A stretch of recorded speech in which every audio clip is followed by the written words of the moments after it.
प्रिय विद्यार्थियों, नमस्कार। मैं अनिल कुमार यादव, सहायक आचार्य राजनीति विज्ञान, राजकीय कन्या महाविद्यालय बहरोड। विद्यार्थियों, यूट्यूब चैनल के इस वीडियो में आप सभी का हार्दिक स्वागत और अभिनंदन। विद्यार्थियों, पिछले वीडियो में हमने आपको जापानी डाइट अथवा संसद के बारे में चर्चा की थी। जापानी डाइट के अधिवेशन, जापानी डाइट के सदस्यों के वेतन भत्ते, सदस्यों के विशेष अधिकार, डाइट के सचिवालय और डाइट के लिए गणपूर्ति के बारे में चर्चा की थी।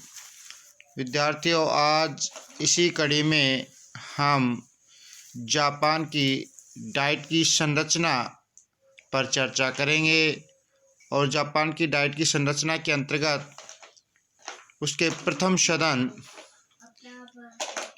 प्रतिनिधि सदन पर विशेष रूप से चर्चा करेंगे। विद्यार्थियों, जापान की डाइट द्विसदनात्मक व्यवस्थापिका सभा है। भारत, अमेरिका आदि देशों के समान जापान की जो व्यवस्थापिका है उसके 2 सदन हैं।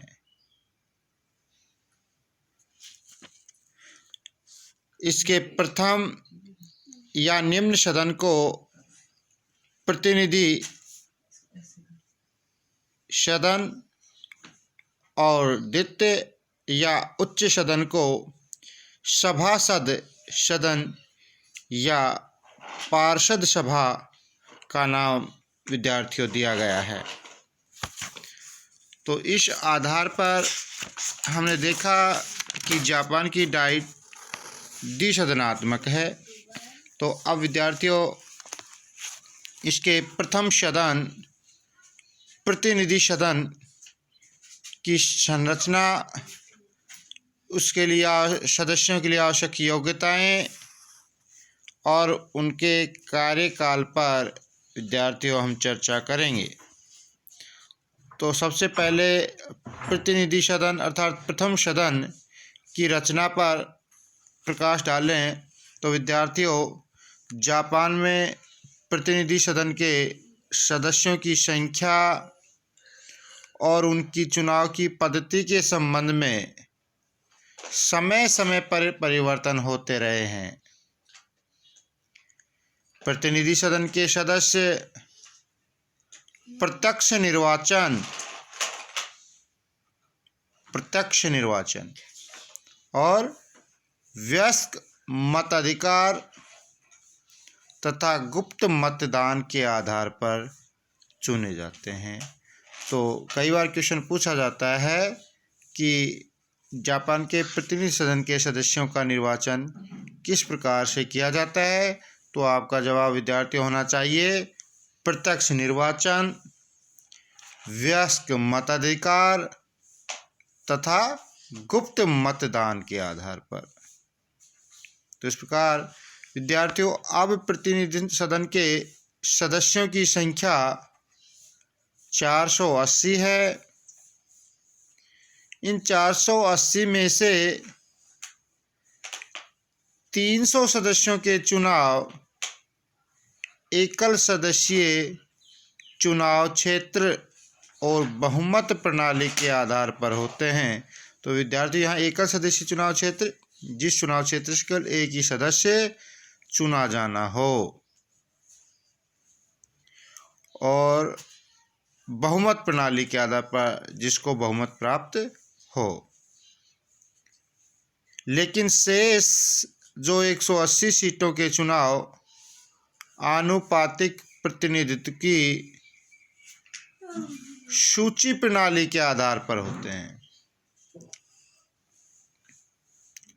इस पद्धति में पार्टी के उम्मीदवारों को नहीं, वर्ण राजनीतिक दलों और उनकी सूचियों को मत दिए जाते हैं।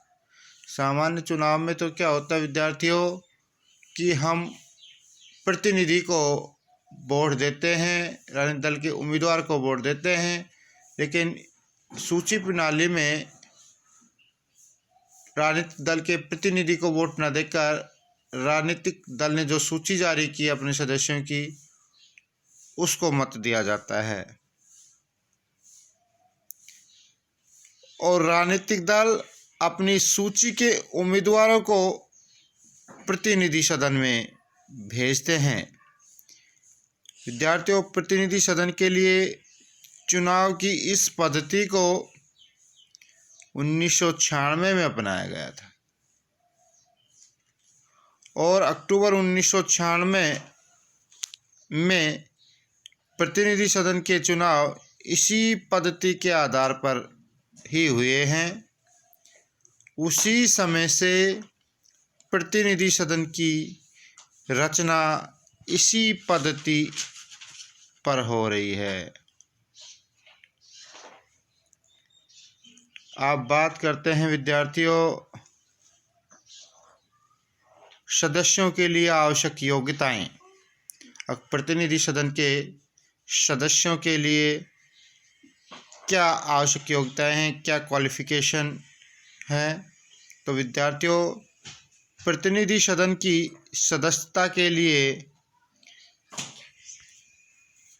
निम्नलिखित आवश्यक योग्यताएं रखी गई हैं, जिनमें बात करें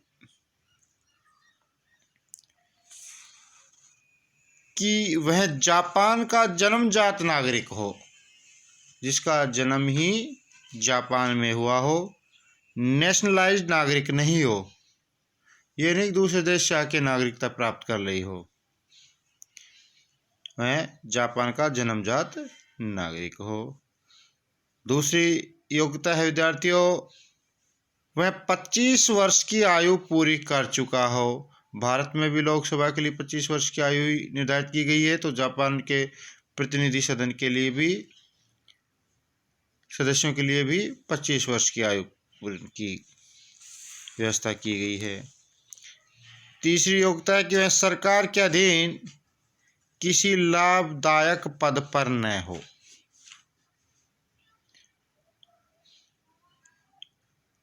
नंबर 4 पर है विद्यार्थियों, वह पागल अथवा दिवालिया न हो। नंबर 5 पर बात करें विद्यार्थियों, वह चुनाव क्षेत्र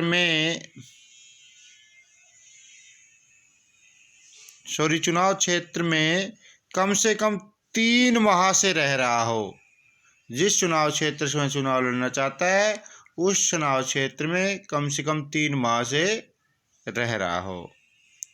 अगली योग्यता है विद्यार्थियों, वह कानून द्वारा डाइट की सदस्यता के लिए अयोग्य घोषित न किया गया हो।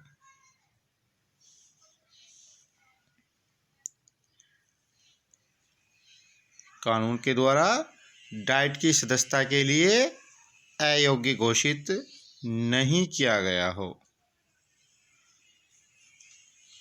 तो अगली योग्यता है विद्यार्थियों, कोई भी व्यक्ति एक साथ दोनों सदनों की सदस्यता प्राप्त नहीं कर सकता है। ये भी बड़ी महत्वपूर्ण बात है विद्यार्थियों। कोई भी जो सदस्य है एक साथ ही दोनों सदनों की सदस्यता प्राप्त नहीं कर सकता। एक समय में वह केवल एक ही सदन का सदस्य बन सकता है। तो इस प्रकार विद्यार्थियों, यहाँ पर हमने प्रतिनिधि सदन के सदस्यों के लिए आवश्यक योग्यताओं पर प्रकाश डाला। अब बात करते हैं कि प्रतिनिधि सदन के सदस्यों का कार्यकाल। विद्यार्थियों, अनुच्छेद 45 के अनुसार प्रतिनिधि सदन का कार्यकाल 4 वर्ष निश्चित किया गया है। कितने वर्ष निश्चित किया गया है? 4 वर्ष निश्चित किया गया है। परंतु प्रतिनिधि सदन को समय के पूर्व भी भंग कर दिया जा सकता है। यदि प्रतिनिधि सदन मंत्रिमंडल के विरुद्ध अविश्वास प्रस्ताव पारित कर दे तो या तो मंत्रिमंडल त्याग पत्र दे देगा या प्रधानमंत्री सम्राट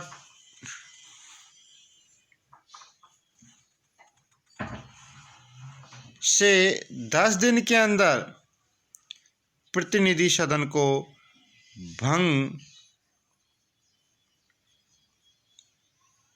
करवा के नवीन चुनाव कराने की अपील करेगा। तो यहाँ पर दो स्थिति है, यदि प्रतिनिधि सदन मंत्रिमंडल के विरुद्ध अविश्वास प्रस्ताव पारित कर दे तो या तो मंत्रिमंडल त्याग पत्र देगा या प्रधानमंत्री सम्राट से 10 दिन के अंदर प्रतिनिधि सदन को भंग करके चुनाव कराने की अपील करेगा। विद्यार्थियों, सम्राट प्रधानमंत्री की अपील पर प्रतिनिधि सदन को भंग कर देंगे। यदि प्रतिनिधि सदन भंग कर दिया जाए तो भंग करने की तिथि से 40 दिन के अंदर प्रतिनिधि सदन के लिए आम चुनाव होंगे और चुनाव संपन्न होने की तिथि से 30 दिन के अंदर डाइट का अधिवेशन अवश्य बुलाया जाना चाहिए। तो इस प्रकार विद्यार्थियों, हमने इस वीडियो में जापानी डाइट की संरचना के अंतर्गत प्रतिनिधि सभा अर्थात प्रतिनिधि सदन की रचना, उसके सदस्यों के लिए आवश्यक योग्यताएं, प्रतिनिधि सदन के सदस्यों के कार्यकाल पर चर्चा की।